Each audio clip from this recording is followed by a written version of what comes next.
ఆదికాండము 25వ అధ్యాయము మొదటి నుంచి చివరి వరకు. అబ్రహాము మరలా ఒక స్త్రీని వివాహము చేసుకొనెను. ఆమె పేరు కెతూరా. ఆమె అతనికి జిమ్రాను, యొక్షాను, మెదాను, మిద్యాను, ఇష్బాకు, షూవాహు అను వారిని కనెను. యొక్షాను షెబను, దేదానును కనెను. అషూరీయులు, లెతూషీయులు, లెయుమీయులు అనువారు ఆ దేదాను సంతతివారు. ఎయీఫా, ఏఫెరు, హనోకు, అబీదా, ఎల్దాయా అనువారు ఆ మిద్యాను సంతతివారు. వీరందరూ కెతూరా సంతతివారు. అబ్రహాము తనకు కలిగినది యావత్తు ఇస్సాకుకు ఇచ్చెను. అబ్రహాము తన ఉపపత్నుల కుమారులకు బహుమానములిచ్చి తాను సజీవుడై ఉండగానే తన కుమారుడగు ఇస్సాకు నొద్ద నుండి తూర్పు తట్టుగా తూర్పు దేశమునకు వారిని పంపివేసెను. అబ్రహాము బ్రతికిన సంవత్సరములు 175.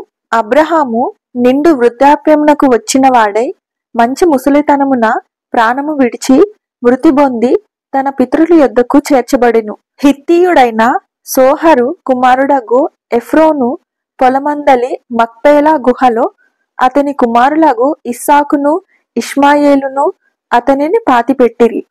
అది మమ్రే ఎదుటనున్నది. అబ్రహాము హేతు కుమారుల యొద్ద కనిన పొలములోనే అబ్రహామును అతని భార్య అయిన షారాయిను పాతిపెట్టబడిరి. అబ్రహాము మృతి పొందిన తరువాత దేవుడు అతని కుమారుడగు ఇస్సాకును ఆశీర్వదించెను. అప్పుడు ఇస్సాకు బేయర్ లహాయి రోయి దగ్గర కాపురముండెను.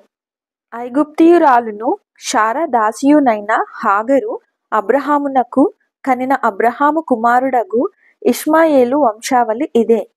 ఇష్మాయేలు జ్యేష్ఠ కుమారుడైన నెబాయోతు, కేదారు, అద్బాయేలు, మిబ్షాము, మిష్మా, దుమానామషా, హదరు, తేమా, ఎతూరు, నాపీషు, కెదెమా.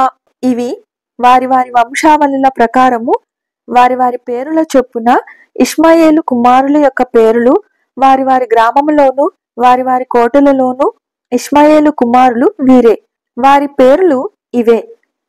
వారి వారి జన్మల ప్రకారము వారు 12 రాజులు. ఇష్మాయేలు బ్రతికిన సంవత్సరములు 137. అప్పుడతడు ప్రాణము విడిచి మృతి పొంది తన పితరుల యొద్దకు చేర్చబడెను. వారు అషూరునకు వెళ్ళు మార్గమున హవీలా మొదలుకొని ఐగుప్తు ఎదుటనున్న షూరు వరకు నివసించువారు. అతడు తన సహోదరులందరి ఎదుట నివాసం ఏర్పరచుకొనెను. అబ్రహాము కుమారుడగు ఇస్సాకు వంశావళి ఇదే. అబ్రహాము ఇస్సాకును కనెను. ఇస్సాకు పద్దనరాములో నివసించు సిరియావాడైన బెతూయేలు కుమార్తెయును సిరియావాడైన లాబాను సహోదరియునైన రిబ్కాను పెండ్లి చేసుకొన్నప్పుడు 40 సంవత్సరముల వాడు. ఇస్సాకు భార్య గొడ్రాలు గనుక అతడు ఆమె విషయమై యెహోవాను వేడుకొనెను. యెహోవా అతని ప్రార్థన వినెను గనుక అతని భార్య అయిన రిబ్కా గర్భవతి ఆయెను. ఆమె గర్భములో శిశువులు ఒకనితోనొకడు పెనుగులాడిరి గనుక ఆమె ఇలాగైతే నేను బ్రతుకుట ఎందుకని అనుకొని ఈ విషయమై యెహోవాను అడుగ వెళ్ళెను. అప్పుడు యెహోవా ఆమెతో నిట్లనెను, 2 జనములు నీ గర్భములో కలవు, 2 జనపదములు నీ కడుపులో నుండి ప్రత్యేకముగా వచ్చును. ఒక జనపదము కంటే ఒక జనపదము బలిష్టమై యుండును. పెద్దవాడు చిన్నవానికి దాసుడగును అనెను. ఆమె ప్రసూతి కావలసిన దినములు నిండినప్పుడు ఆమె గర్భమందు కవలవారు ఉండిరి. మొదటివాడు ఎర్రనివాడుగా బయటకు వచ్చెను. అతని ఒళ్ళంతయు రోమ వస్త్రముల వలె నుండెను గనుక అతనికి ఏషావు అని పేరు పెట్టిరి. తరువాత అతని సహోదరుడు బయటికి వచ్చినప్పుడు అతని చెయ్యి ఏషావు మడిమెను పట్టుకొని ఉండెను గనుక అతనికి యాకోబు అని పేరు పెట్టబడెను. ఆమె వారిని కనినప్పుడు ఇస్సాకు 60 ఏండ్లవాడు. ఆ చిన్నవారు ఎదిగినప్పుడు ఏషావు వేటాడుట యందు నేర్పరి అయి అరణ్యవాసిగా నుండెను. యాకోబు సాధువై గుడారములలో నివసించుచుండెను. ఇస్సాకు ఏషావు తెచ్చిన వేట మాంసమును తినుచుండెను గనుక అతని ప్రేమించెను. రిబ్కా యాకోబును ప్రేమించెను.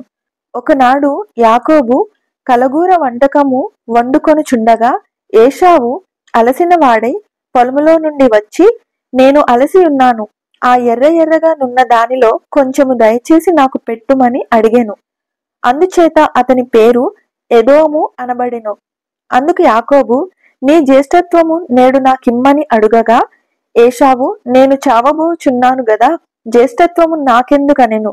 యాకోబు, నేడు నాతో ప్రమాణము చేయుమనెను.